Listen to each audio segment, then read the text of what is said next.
नमस्कार, मैं हूं राहुल शर्मा। आप देख रहे हैं एसपी9 न्यूज। स्वागत है आप सभी का हमारे इस प्रोग्राम में। और प्रोग्राम की शुरुआत भारत जोड़ो यात्रा से।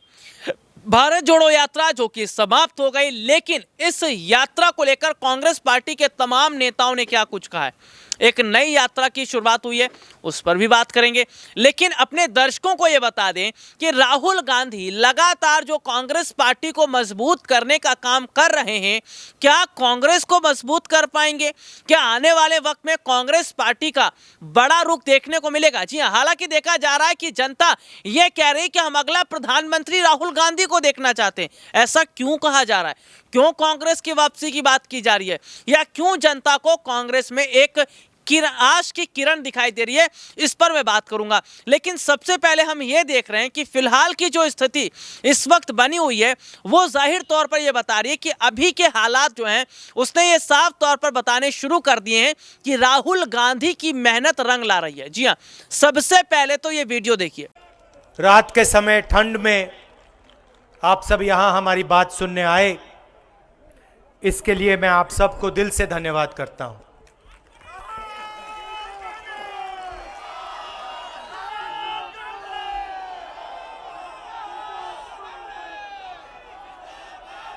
कुछ महीने पहले हमने ये यात्रा कन्याकुमारी में शुरू की। शुरुआत में लोगों ने कहा कि कांग्रेस पार्टी के नेता 5-6 दिन चलेंगे, चल नहीं पाएंगे।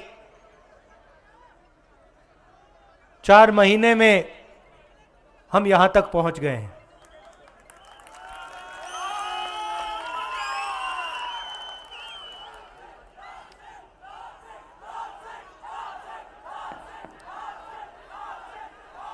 लोग सोचते हैं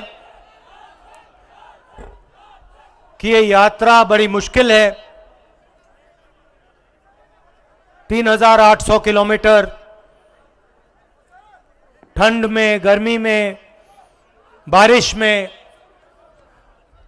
मगर ये सफर मुश्किल नहीं था, काफी आसान था। सुबह 6 बजे उठते थे, 6-7 घंटे चलते थे, शाम को बिल्कुल थकान नहीं होती थी।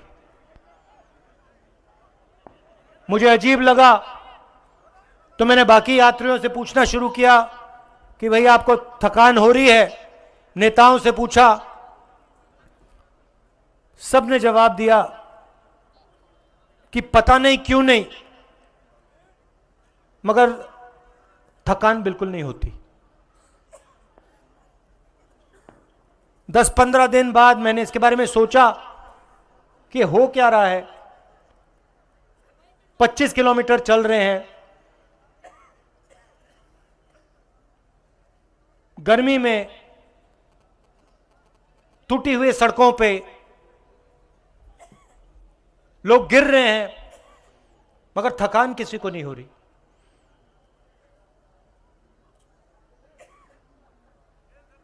और फिर मुझे बात समझ आई कि थकान इसलिए नहीं हो रही है क्योंकि हिंदुस्तान के आम नागरिक की पूरी शक्ति इस यात्रा को पीछे से कन्याकुमारी से कश्मीर की ओर धकेल रही है। कोई गिरता है, कभी कभी भीड़ में कोई गिर जाता है, मैं ध्यान से देखता हूं, ध्यान से सुनता हूं। कोई गिरता है, 1-2 सेकंड लगते हैं, उसके चारों ओर जो लोग होते हैं एकदम मदद करके उसको उठा देते, झिझकते नहीं, रुकते नहीं। कोई ये नहीं पूछता तुम्हारा धर्म क्या है, हिंदू हो, मुसलमान हो, सिख हो, ईसाई हो, क्या हो, कोई नहीं पूछता।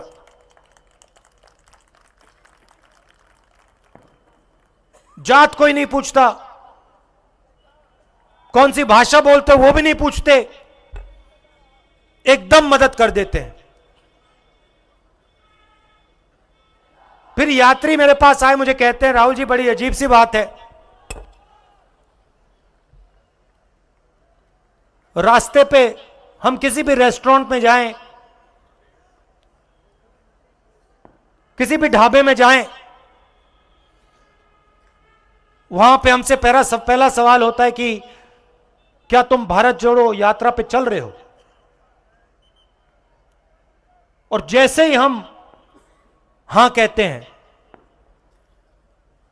वैसे ही रेस्टोरेंट का मालिक, ढाबे का मालिक कहता है हम आपसे पैसे नहीं लेंगे, हमें आपका पैसा नहीं चाहिए, हमें आपका पैसा नहीं चाहिए। और जब हमारे यात्री पूछते हैं क्यों नहीं चाहिए, तो कहते हैं आप भारत को जोड़ने निकले हो, आप नफरत के बाजार में मोहब्बत की दुकान खोल रहे हो,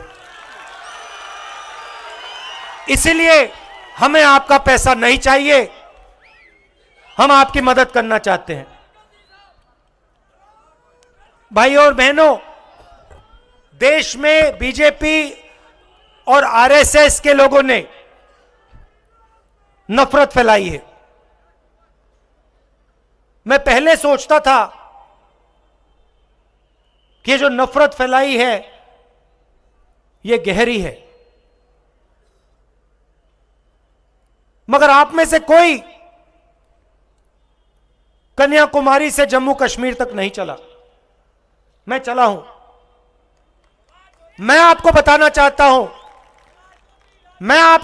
चाहता हूं कि मैंने हजारों लाखों लोगों से बात की है, और मैं आपको गारंटी देके कहता हूं कि यह नफरत गहरी नहीं है। यह नफरत जरूर आपको टेलीविजन पे दिखेगी। जो हमारे रिपोर्टर हैं, इन पर बीजेपी के लोगों ने, इनके मालिकों ने लगाम लगा रखी है, तो इनको कहना पड़ता है।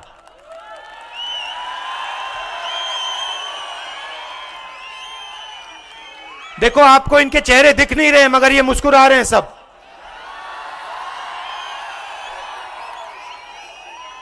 और छुप छुप के मुस्कुरा रहे हैं, कहीं कैमरा पे ना आ जाए और मुसीबत हो जाएगी। मगर ये बात समझते हैं। ये मेरे पास आए, हर स्टेट में, मजे की बात बताता हूं, हर स्टेट में ये मुझसे मिलते हैं। जब हम स्टेट के अंत में आते हैं, जैसे अभी पंजाब में आए, तो ये सब रिपोर्टर आकर हमारे साथ 10-15 कदम चलते हैं। कल पंजाब के रिपोर्टर चले मेरे साथ, कहते हैं राहुल जी, जो आप स्टेज से हमें कहते हो वो बिल्कुल सच है। हमारे दिल में जो है, रिपोर्टर कह रहे हैं, हमारे दिल में जो है, हम उसको टेलीविजन पे नहीं डाल सकते, उसको अखबारों पे नहीं डाल सकते, उसको मैगजीनों पे नहीं डाल सकते। यह आज हिंदुस्तान की सच्चाई है। तो इनको भी दबाया जाता है।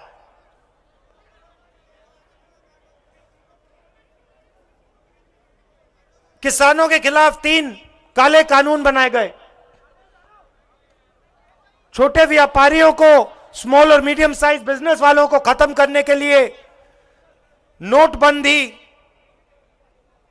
गलत जीएसटी, ये हथियार हैं, ये पॉलिसियां नहीं है। जीएसटी का मैं आपको एक छोटा सा उदाहरण देता हूं। मध्य प्रदेश में किसी छोटे व्यापारी ने मुझे बताया, मुझसे सवाल पूछा, कहता है राहुल जी, आपको मालूम है कि अगर हम 25 किलो से कम चीनी, मैदा, दाल बेचते हैं तो हमारे ऊपर जीएसटी लग जाती है, मगर अगर 25 किलो से ज्यादा बेचते हैं तो कोई जीएसटी नहीं लगती। मतलब अगर अरबपति, वो आप नाम जानते हो, अगर वो बेचे तो नो जीएसटी, मगर अगर छोटा व्यापारी बेचे तो जीएसटी।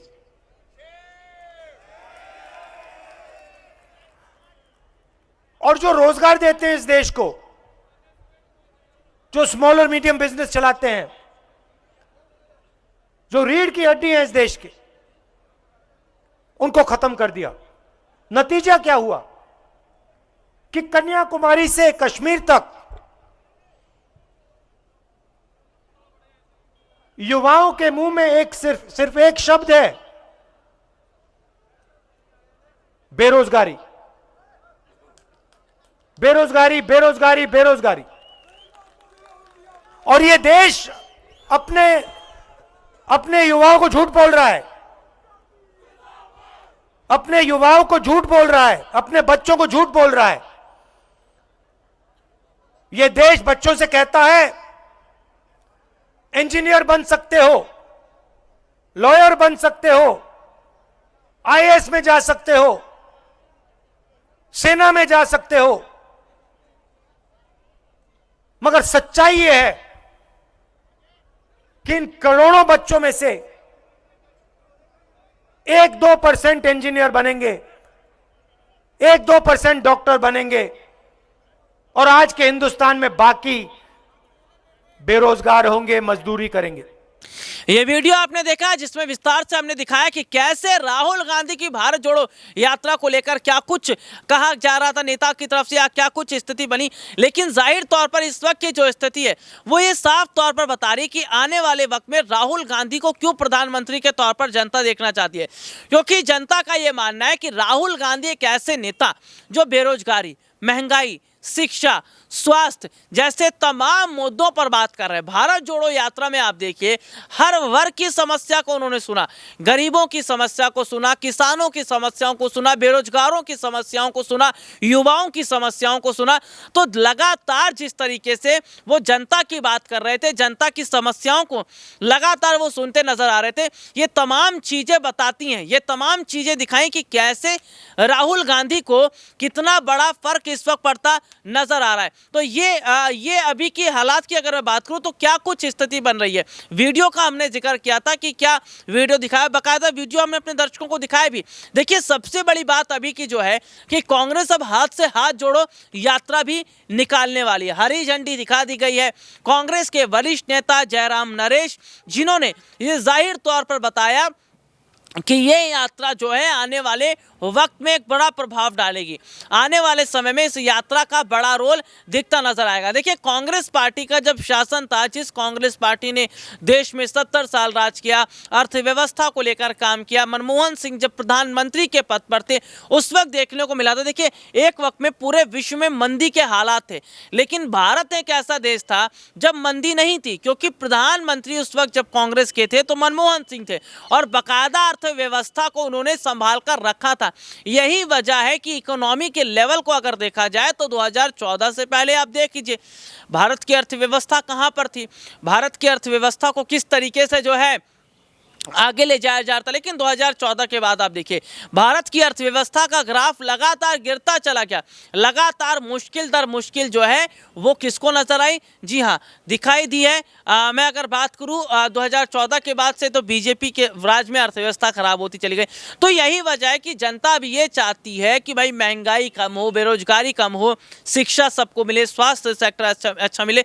तो क्या ये अगर कांग्रेस की सरकार बनती है तो दोबारा गरीबों के लिए, युवाओं के लिए, किसानों के लिए काम कर पाएगी? ये आने वाला वक्त आपको जरूर बताएगा। फिलहाल आज के लिए मुझे इजाजत दीजिए, नमस्कार।